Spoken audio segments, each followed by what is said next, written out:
ప్రజలారా, మా YouTube channel నా పేరు రాజు. నా వీడియో చూసే ముందు నా ఛానల్ను సబ్స్క్రైబ్ చేయని వాళ్ళు ఉంటే దయవుంచి సబ్స్క్రైబ్ చేసుకోండి. అలాగే నా వీడియోను లైక్ చేయండి. నిన్న చంద్రబాబు నాయుడు గారు రాజంపేట నియోజకవర్గానికి వెళ్ళారండి. అక్కడ పింఛన్లు పంపిణీ చేస్తూ చంద్రబాబు నాయుడు గారు యొక్క సీఎంగా అయిన తర్వాత ప్రతి నెల 1వ తారీఖున ఏదో ఒక జిల్లాకు పోయి పింఛన్లు ఇవ్వడం ఆయనకు అలవాటు చేసుకున్నాడు. ఎందుకంటే చంద్రబాబు నాయుడు గారు ఆయన కష్టాన్ని నమ్ముకుంటాడు. అధికారం ఉంది కదా అని సుఖంగా కూర్చోవడానికి వెనుక చూడడు. ఎప్పుడూ ప్రజల్లో ఉంటూ ప్రజల కోసం కష్టపడుతూ ఉన్న నాయకుడు. అట్లాగే చంద్రబాబు నాయుడు గారు మొదట సీఎం ప్రమాణ స్వీకారం చేసి ఇప్పటికి 30 సంవత్సరాలు అయింది. ఇది ఉమ్మడి ఆంధ్రప్రదేశ్లో 2 తడవల సీఎం, నవేంద్రకు 2 టైమ్స్ సీఎంగా చంద్రబాబు నాయుడు గారు చేశారు. ప్రజెంట్ చంద్రబాబు నాయుడు గారు 4వసారి సీఎంగా ప్రమాణ స్వీకారం చేస్తున్నారు. సీఎంగా ఆయనకు 30 సంవత్సరాలు దాటింది. చంద్రబాబు నాయుడు గారికి అందరూ కూడా అభినందనలు తెలిపారు. అట్లాగే చంద్రబాబు నాయుడు గారు ఇంకా ఏం మాట్లాడుతున్నారు ఏమి అనేది ఒకసారి మనం చూసుకుంటే, రాజంపేటలో అక్కడ పింఛన్లు పేద ప్రజలకు పింఛన్లు ఇచ్చి అక్కడ ఇంకో మాట కూడా చంద్రబాబు నాయుడు గారు మాట్లాడుతున్నారు. ఏంటంటే అభివృద్ధి ఎవరిదో విధ్వంసం ఎవరిదో చర్చిద్దాం. వైసీపీకి చంద్రబాబు నాయుడు గారు సవాల్ విసురుస్తున్నారు. అదొక ఫేక్ పార్టీ అని కూడా ఆయన ధ్వజం ఎత్తుతున్నారు. దమ్ముంటే సభకు రాండి, 11 మంది ఎమ్మెల్యేలు ఉన్నారు కదా, మీరు రాండి, 11 మంది ఎమ్మెల్యేలతో చర్చకు రాండి. అసెంబ్లీకి వస్తే అభివృద్ధి ఎవరిదో విధ్వంసం ఎవరిదో కూడా చర్చిద్దాం అనేది కూడా చంద్రబాబు నాయుడు గారు చెప్తున్నారు. ఇంకా చంద్రబాబు నాయుడు గారు ఏం చెప్తున్నారంటే, సూపర్ 6 పథకాల నుంచి ప్రాజెక్టులు దాకా, బాబాయ్ హత్య, దళిత డ్రైవర్ శవం డోర్ డెలివరీ, కోడికత్తి డ్రామా, గులకరాయ్ ఎపిసోడ్ వరకు వీటన్నిటిపైన మాట్లాడదాం, సిద్ధమా? నేడు సిద్ధం అని ఎగిరిగిరి పడారు కదా, అసెంబ్లీకి రాకుండా తప్పుడు ప్రచారాలా? వచ్చే ఎన్నికల్లోనూ ఎన్డీఏదే గెలుపు, పులివెందుల్లో కూడా విజయం సాధిస్తాం. రాజంపేట సభలో మన ముఖ్యమంత్రి చంద్రబాబు నాయుడు గారు ఈ విషయాలు మాట్లాడారు. చంద్రబాబు నాయుడు గారు ఏం చెప్తున్నారంటే, మీకు ధైర్యము చిత్తశుద్ధి ఉంటే 11 మంది ఎమ్మెల్యేలు అసెంబ్లీకి రండి, పింఛన్లతో సహా ఏ అంశంపైన చర్చిద్దాం. నాకు సిద్ధమని ఎగిరిగిరి పడారు కదా, నేడు సూటిగా అడుగుతున్నా, అసెంబ్లీకి సిద్ధమా? ఎవరిది సంక్షోభ పాలనో ఎవరిది సంక్షేమ రాజ్యమో తేల్చుదామని కూడా చంద్రబాబు నాయుడు గారు చెప్తున్నారు.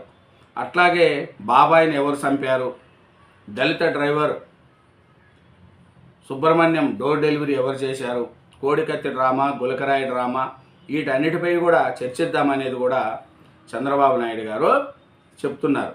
ఏమరంటే, షేక్ మీడియాతో తప్పుడు ప్రచారాలు చేస్తామంటే మాత్రం కుదరదన్నారు. పేదలకు సేవా కార్యక్రమంలో భాగంగా సోమవారం అన్నమయ్య జిల్లా రాజంపేటలో ఆయన పర్యటించారు. తొలుత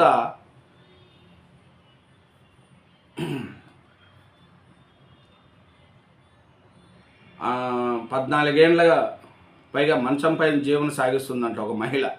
ఆమెకు పింఛన్ ఇచ్చారు. అది రాజంపేటలో ఆయన పర్యటించారు. తొలుత ములక్కాయలపల్లి వెళ్ళి అక్కడ అనారోగ్యంతో బాధపడుతున్న మంచం మీద ఉందంట 14 సంవత్సరాలు.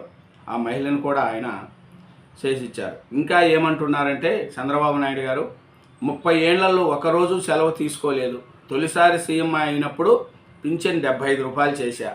2014లో 200 నుంచి 1000, తర్వాత 2000కు పెంచా, ఇప్పుడు 4000 తీసుకెళ్ళా అని చంద్రబాబు నాయుడు గారు చెప్తున్నారు. 75 రూపాయలతో పింఛన్ స్టార్ట్ చేశాను, 75 రూపాయల నుంచి 4000 రూపాయల వరకు పింఛన్ చేసిన బాధ్యత నాదే, నేనే చేశాననేది కూడా చంద్రబాబు నాయుడు గారు చెప్తున్నారు. విమర్శలకు భయపడితే అక్కడే ఆగిపోతామనేది కూడా చంద్రబాబు నాయుడు గారు చెప్తున్నారు.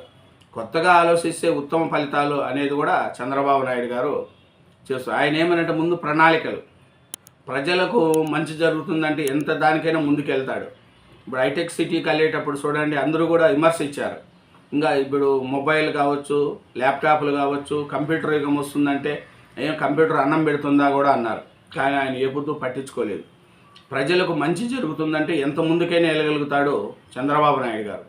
ఎందుకంటే అలాగే సీఎం చంద్రబాబును 30 సంవత్సరాలు అయిన సందర్భంగా అధికారులు ప్రజాప్రతినిధులు కూడా ఆయన్ను అభినందించారు.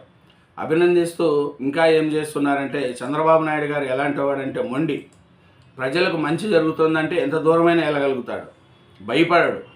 అట్లనే లేకంటే 2014 నుంచి 2019 వరకు చంద్రబాబు నాయుడు గారు చేసిన పాలన మంచిదే. కానీ 2019లో జగన్మోహన్ రెడ్డి గారు ఒకసారి నాకు అవకాశం ఇవ్వండి అంటే అవకాశం ఇచ్చారు. ఆంధ్ర రాష్ట్రం ఎట్లా విచ్చలవిడిగా పోయింది, ఎలా ధ్వంసమైంది కూడా మనకు అందరికీ తెలుసు. ఇంకా ఏమంటున్నాడంటే చంద్రబాబు నాయుడు గారు పెన్షన్లు కార్యక్రమం పంపిణీ 1వ తారీఖున పెన్షన్లు ఇవ్వగలుగుతాడు. అదే వైసీపీ వాళ్ళకి అదే చెప్తున్నాడు, మీరు అసెంబ్లీకి రాండి, మనం కోరుకున్నాం, ఆడ కలుద్దాం, ఎన్నో చూద్దాం, మీ సమస్యలు కూడా వింటాము, మీరు చేసిన అరాచకాలు కూడా అసెంబ్లీలో చర్చిద్దామని కూడా వైసీపీ వాళ్ళకు చంద్రబాబు నాయుడు గారు చెప్తున్నారు. ఇంకా ఏం కావాలంటే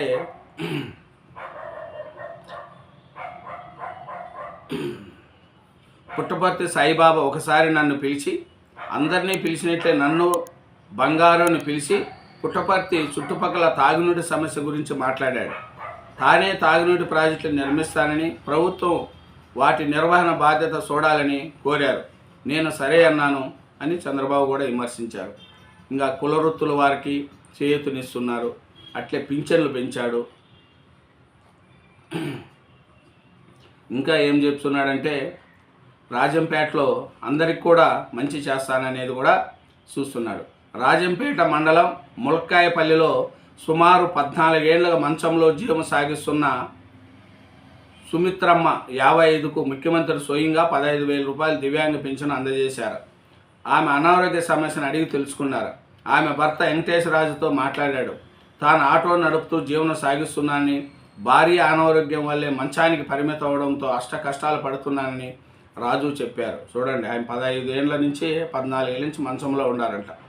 ప్రతి ఒక్కరికి ఇంకా ఏమంటున్నారంటే 30 ఏళ్లలో ఒకరోజు నేను సెలవు తీసుకోలేదు, గత 30 ఏళ్ళుగా అనారోగ్యం అంటూ ఒక్కరోజు కూడా నేను లీవ్ తీసుకోకుండా పనిచేస్తున్నా, ఏ రోజు అనారోగ్యం ఉందని కూడా చెప్పలేదు, కష్టపడుతున్న ప్రభుత్వ యంత్రాంగాన్ని పనిచేయించి ప్రజలకు ఉపాధి కల్పించి వారి భవిష్యత్తుకు కృషి చేస్తున్నానని మన చంద్రబాబు నాయుడు గారు చెప్తున్నారు. ఆయన 1995లో పింఛను 75 రూపాయలకు పెంచాను, 2014లో నవేంద్ర సీఎం అయినప్పుడు 200 రూపాయలు పెంచాను, తర్వాత 1000, తర్వాత 2000 చేశా, ఇప్పుడు 4000 రూపాయలకు తీసుకెళ్ళా. వృద్ధులకు వితంతువులకు 10 రెట్లు, దివ్యాంగులకు 12 రెట్లు పెంచింది టీడీపీనే. ఇన్ని ఇబ్బందులున్నా 1వ తేదీని పింఛనిస్తున్నాం, ప్రజలు ఈ విషయాన్ని గుర్తుపెట్టుకోవాలనేది కూడా చంద్రబాబు నాయుడు గారు చెప్తున్నారు.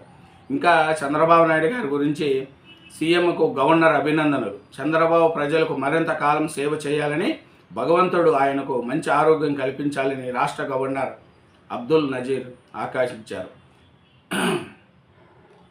ఇంకా చూస్తే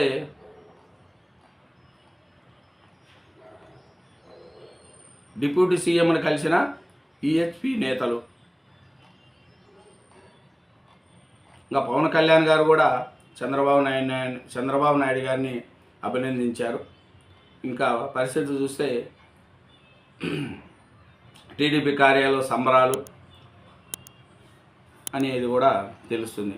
ఇదేనండి చంద్రబాబు నాయుడు గారు వైసీపీ మీద చేస్తున్న మాటలకు, వైసీపీ తిరగా ఎలా ఏం చేస్తుంది అనేది కూడా చూద్దాం. దమ్ముంటే సభకు రండి, అభివృద్ధి ఎవరిదో విధ్వంసం ఎవరిదో చర్చిద్దాం. వైసీపీకి చంద్రబాబు సవాల్, అదొక ఫేక్ పార్టీ అని కూడా ఆయన ధ్వజమెత్తారు. Thank you very much. ఛానల్ను సబ్స్క్రైబ్ చేయండి, నా వీడియోను లైక్ చేయండి. Thank you.